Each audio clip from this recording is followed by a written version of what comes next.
Bonjour, aujourd'hui je vais répondre à la question suivante. Est-ce que la flexibilité, c'est l'avenir de l'entreprise? Je suis Gaël Châtelain-Berry, bienvenue sur mon podcast Happy Work, le podcast francophone le plus écouté sur le bien-être au travail. N'hésitez surtout pas à mettre des pouces levés si vous êtes sur YouTube, à mettre des étoiles, des commentaires, à partager cet épisode avec les gens que vous connaissez. C'est comme cela que Happy Work durera encore longtemps et en plus, cela me fait très plaisir. Alors, cela fait plusieurs mois que tout le monde parle de flexibilité au travail. Que ce soit avec le lieu de travail, au travers du télétravail ou du flex office ou encore flexibilité des horaires. Que ce soit avec le lieu de travail, au travers du télétravail ou du flex office ou encore même des horaires, l'exigence est forte de la part des salariés. Que ce soit la vie professionnelle qui s'adapte à la vie personnelle, plutôt que l'inverse, comme cela a été le cas pendant des années. Dans un premier temps, avant de faire cet épisode, j'avais besoin de connaître l'état des lieux, votre regard sur cette question, et je dois bien dire que j'ai été assez étonné par le résultat du sondage de la semaine dernière que j'ai fait, comme toutes les semaines, sur mon profil LinkedIn. En effet, sur 4088 répondants, 59% trouvent que le niveau de flexibilité que leur accorde leur entreprise est satisfaisant ou très satisfaisant. C'est pas mal tout de même. Alors, soyons honnêtes, intellectuellement en tout cas. Si le chiffre est si élevé, c'est probablement parce que la flexibilité était quasiment inexistante avant la pandémie. Par exemple, en France, seuls 16% des entreprises avaient des accords de télétravail avant la pandémie. C'est très peu. Aujourd'hui, aucune entreprise ne peut se permettre de ne pas avoir de tel accord. Ainsi, quand on part de loin, tout progrès est apprécié à sa juste valeur, c'est bien normal. Mais nous n'en sommes qu'au début d'une tendance lourde. Et, mine de rien, il reste encore 41% des personnes qui ont répondu à ce sondage qui trouvent que cela pourrait aller mieux. Alors, comment aller plus loin, mais surtout, pourquoi aller plus loin ? La première raison, c'est d'améliorer le bien-être au travail au quotidien. Bien entendu, le premier argument pour la flexibilité est le bien-être des salariés.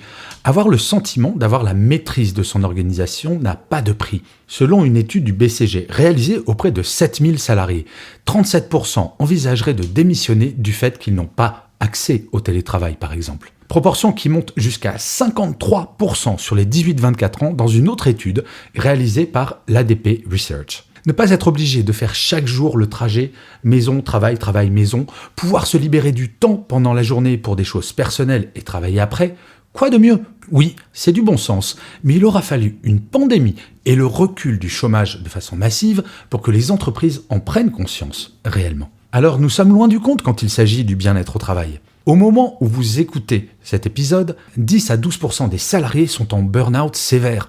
La flexibilité n'est pas la solution à tous les maux, bien entendu, mais une flexibilité bien gérée peut être un bon début pour une bonne solution. Par contre, comme je l'écrivais dans mon article « Alerte, le présentéisme revient », mal maîtrisée, la flexibilité peut être source de stress additionnel, notamment du fait d'une présence numérique accrue. Et surtout sans limite horaire. C'est pour cette raison que les DRH doivent être particulièrement attentives à la mise en place de ces nouveaux outils si elles ne souhaitent pas obtenir l'effet exactement inverse de l'effet escompté. Le deuxième point, c'est d'améliorer la communication interne. Les opposants à la flexibilité argumentent souvent autour de la perte du lien social. Eh bien, c'est tout le contraire dans les faits. C'est dans les entreprises les plus flexibles que le sujet du lien est le plus traité, du fait du risque bien réel de la perte de celui-ci. Par exemple, de plus en plus d'entreprises demandent à leurs salariés d'être en présentiel 4 jours par mois à minima, mais de réserver ces jours uniquement à du travail collaboratif. Si le présentiel se résume, comme cela peut être dans un grand nombre d'entreprises, à rester tout seul dans son bureau enfermé, quel intérêt ? Il ne faut pas opposer flexibilité et lien social. Le lien social est un sujet à part entière, quelle que soit l'organisation de l'entreprise. Par ailleurs, le flex office a clairement un impact sur la communication interne. Ne pas avoir systématiquement le même voisin ou la même voisine de bureau change la donne. Au même titre que l'avènement du télétravail a poussé les entreprises à réfléchir aux nouveaux modes de communication numérique, qui, eux aussi, sont flexibles, et à travailler sur le non-envahissement du numérique dans nos vies personnelles. Tout n'est pas parfait, loin de là, mais je trouve absolument fantastique que ces sujets, qui étaient présents et problématiques déjà avant la pandémie, soient enfin traités car inévitables du fait de la forte pression des salariés pour avoir plus de flexibilité dans leur organisation. Et enfin, la flexibilité vise une amélioration de l'engagement des salariés. De façon triviale, à votre avis, qui est le plus motivé ?